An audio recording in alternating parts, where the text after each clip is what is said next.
At 7 a.m., I embarked on a 10-kilometer run to start my day with physical activity. By midday, I transitioned to headbutts, diligently completing 500 reps to hone my martial arts skills. By late afternoon, I was doing 3 moderately strenuous exercises: bench press, squat, and deadlift, 10 sets of 10 reps each, to push my physical limits to the limit. However, despite my dedication to this grueling routine, I found myself contemplating giving up.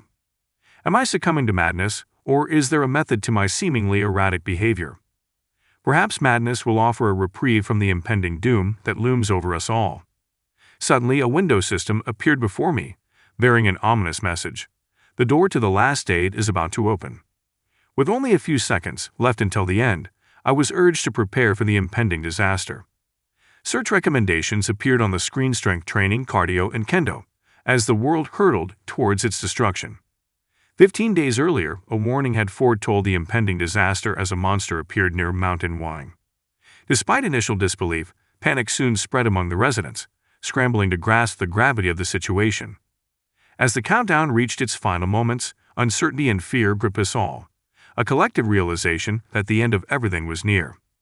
As the day progressed, a series of disaster alerts flooded the screen, each signaling the emergence of dire threats in different parts of Seoul. From the historic mountain area to Simdok Park in Incheon, panic spread like wildfire as reports of monster sightings multiplied. Live broadcasts from brave souls who jumped into the fray added fuel to the fire, confirming the veracity of the warnings. However, skepticism remained among viewers, dismissing the reports as mere hype. Undeterred, one streamer dared to get close, defying fate to capture the chaos unfolding. Unwittingly, he becomes the harbinger of horror as viewers realize the presence of a creepy creature lurking behind him. In a frantic chorus of warnings, the audience urges him to flee, but he remains oblivious to the impending danger. As the monstrous entity drew closer, his nonchalance turned to terror, culminating in a terrifying scream that abruptly ended the live broadcast. In the aftermath, the shocked viewers recoiled, their disbelief shattered by the sheer intensity of the terrifying encounter. Amidst the chaos, one man pulled out his earphones, his heart still racing from the adrenaline-fueled shock. "Why does this video look so realistic?" asks a puzzled viewer, his doubts fueled by the surreal depiction unfolding in front of him. When the discussion turned to recent disaster warnings, Lee Hoyoung, a 29-year-old man, voiced his disbelief. "Life is already hard, and now they're talking about monsters and such," he said, dismissing the notion with a shake of his head. Who would believe something like that? However, her doubts faltered when confronted with the sight of the goblin monster, its legs entangled in a trap. Caught off guard by the creature's suffering, Lee Hoyoung wrestled with conflicting emotions. "There's one here," he muttered, his mind racing to rationalize its presence. Despite her unease, Lee Hoyoung tried to ignore the encounter, distracting herself by mentioning math teacher's day. However, the monster's reaction shattered her face of indifference, its pitiful cries piercing through her attempts at evasion. Caught in a moment of vulnerability, Lee Hoyoung found herself torn between fear and empathy. "Is he asking me to help him?" she pondered, her heart wrestling with the implications of helping a creature considered monstrous by society's standards. Even if she tries to be nice and asks for help, it's so very scary. She mused, well aware of the gaping chasm between humans and monsters. "I'm not a good enough person to show mercy to monsters," Lee Hoyoung muttered, wrestling with the moral dilemma before her. "I can't help a monster, even if it looks at me with those eyes." However, the monster's plea took an unexpected turn when it showed a picture of its family, a silent plea for understanding. Touched by the creature's vulnerability, Lee Hoyoung relents, her heart softening as she realizes that even monsters have loved ones to return to. After helping the monster, Lee Hoyoung receives an unexpected gift, a silver demon pill, whose purpose is shrouded in mystery. With intriguing curiosity, she pondered its meaning, marveling at the absurdity of the event. "I finally helped a monster," he muttered, disbelief lacing his words. "But what is this silver demon pill?" Curious, Lee Hoyoung tried to interact with the system screen, only to find his hand passing through the holographic display. Confused by the elusive nature of the technology, he scrutinized the description of the silver demon pill, worried of its unknown effects. As he grapples with the mysterious gift, urgent news appears on television, a global phenomenon of large, unidentified structures appearing around the world, each resembling a towering building. With each revelation, the line between reality and the unknown becomes blurred, propelling Lee Hoyoung into a world of uncertainty and intrigue. The U.S. soldiers who entered the tower have lost contact, the news announced, triggering a wave of anxiety. As reports of unidentified monsters and towering structures flooded the airwaves, whispers of an impending apocalypse permeated the atmosphere. Amidst the mounting tension, a sudden tremor shattered the tranquility of Li Huiyang's home, the sound of shattering glass signaling imminent disaster. Deafening explosions shook the neighborhood, jolting Li Huiyang from his reverie as chaos unfolded in the streets. "What?" he exclaimed, his senses reeling from the shockwave of the explosion. Amidst the chaos, the source of the disorder revealed itself a colossal tower that pierced the horizon. Its ominous presence gave a tense impression to the once peaceful neighborhood. At the same time, urgent news was broadcast on the television, confirming the global scope of the phenomenon. A tower had appeared in Korea, mirroring events happening elsewhere. Transfixed by the scene before her, Li Huiyang grappled with an important decision, with the weight of uncertainty bearing down on her.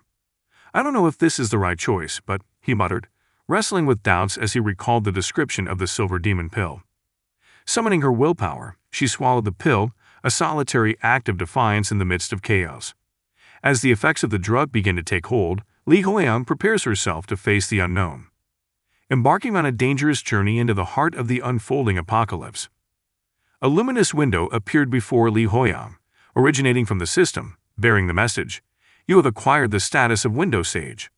Curiously, he reads and discovers that the window promises the highest possibility of survival in his current state. Moments later, the pieces coalesced into a book, its delicate form appearing before her.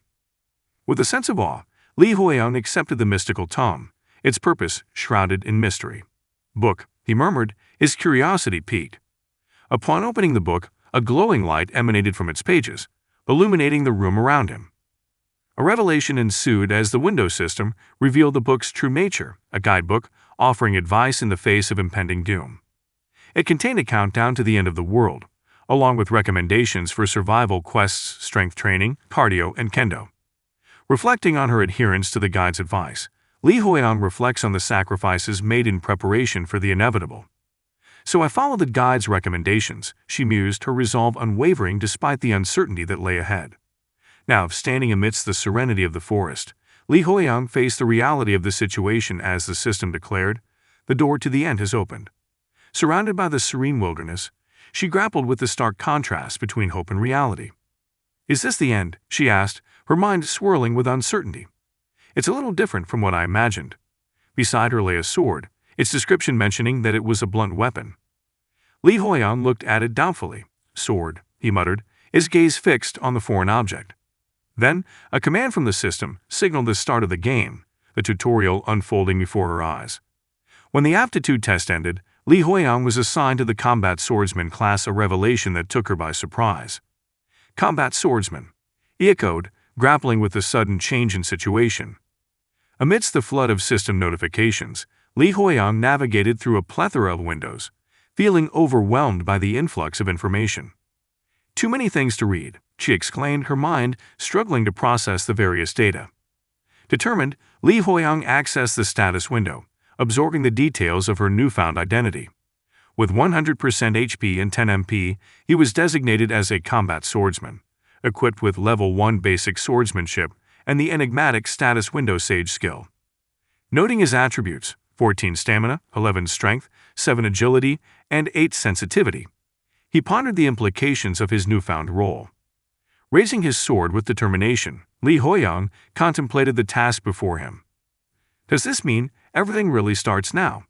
he asked himself, bracing himself for the challenges that lay ahead. The system gave her two choices: survive in the forest for 60 minutes or find a way out and escape. With her fate hanging in the balance, Li Huiyang prepared herself for the ordeal that awaited her.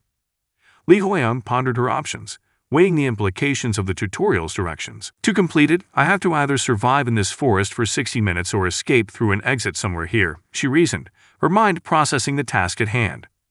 If this is called a tutorial, there should be time to familiarize yourself with the game before it starts. The Sage status window popped up, offering guidance tailored to her survival. Guidance: use the 60 minutes the tutorial gives you and kill as many monsters as possible. The second option will hinder your growth and is not recommended, it advised, prompting Li Huiyang to strategize. Observing the unfolding scenario, Li Huiyang realized the importance of the status window sage's advice. "I can use the status window sage here too," he said, recognizing the accuracy of the guidance provided. It seems like the status window sage asked me to practice because he knew that this situation would happen. Determined to heed the sage's advice, Li Huiyang decided to face the challenge head-on rather than retreat. Based on what the guide said, I should hunt monsters and not choose to escape the forest, he concluded, preparing himself for the ordeal ahead. As the system began the tutorial, a seemingly harmless creature emerged from the bushes, catching Li Huiyang off guard. "Ha!" he exclaimed, surprised by the unexpected encounter. "This is a monster. It's funnier than I thought." Although the creature seemed harmless, Li Huiyang braced herself for the upcoming confrontation, ready to begin her journey in the virtual world. The system identified the creature as a Level 1 one-horned raccoon, momentarily lulling Li Huiyang into a sense of security with its harmless appearance. However, the creature's transformation from cute to menacing caught him off guard, its previously adorable features turning into sharp fangs and claws as it lunged towards him. Reacting quickly, Li Huiyang used her basic swordsmanship technique, quickly dispatching the monster with a single strike. The system recognized his success, awarding him experience points for the kill. Reflecting on the encounter, Li Huiyang commented, "The monster died with a single basic swordsmanship strike. That monster was very weak. Maybe that's why it's a tutorial monster." With each use of basic swordsmanship consuming 2 MP, Li Huiyang calculated his remaining resources, realizing the importance of conserving his limited mana. "I only have 10 MP, so I can only use basic swordsmanship 5 times. That means I have to save as much MP as possible while hunting," he reasoned, strategizing his approach for future encounters. Continuing her hunt, Li Huiyang honed her skills, killing several one-horned raccoons in quick succession. The system recognized his progress, announcing his ascension to Level 2 and restoring his HP and MP. Excited by his progress, Li Huiyang exclaimed, "I leveled up. Perfect timing." I almost ran out of MP while reveling in the perfect timing of her achievement. Suddenly, the system window encountered an error and requested a quick adjustment to Li Huiyang's player level. Adjusting player level, the system announced, lowering him back to Level 1. It further explained, "Knowledge load. Since you have the Sage status window, your level will increase slower than other players." Li Huiyang was shocked by this development, expressing her disbelief with a "what?" She grappled with the implications of this penalty, lamenting, "There's a penalty for having a Sage status window. I can't believe the level I gained was taken away again. Then, when can I level up? Damn it, what a ridiculous loss." Determined to understand the situation, Li Huiyang carefully checked her status. However, his examination resulted in a shocking discovery. "Wait, something's weird," he muttered, realizing an anomaly. Although her level was back to 1, she continued to accumulate extra points, leaving her puzzled. "Why do I still have points?" he asked, speculating on the nature of this unexpected boon. If what I think is right, it's not a penalty. A feeling of excitement came to his mind as he pondered the possibilities. With a wry smile, Li Huiyang entertained the idea that this anomaly could be a powerful bug-like ability, hinting at newfound potential in game mechanics.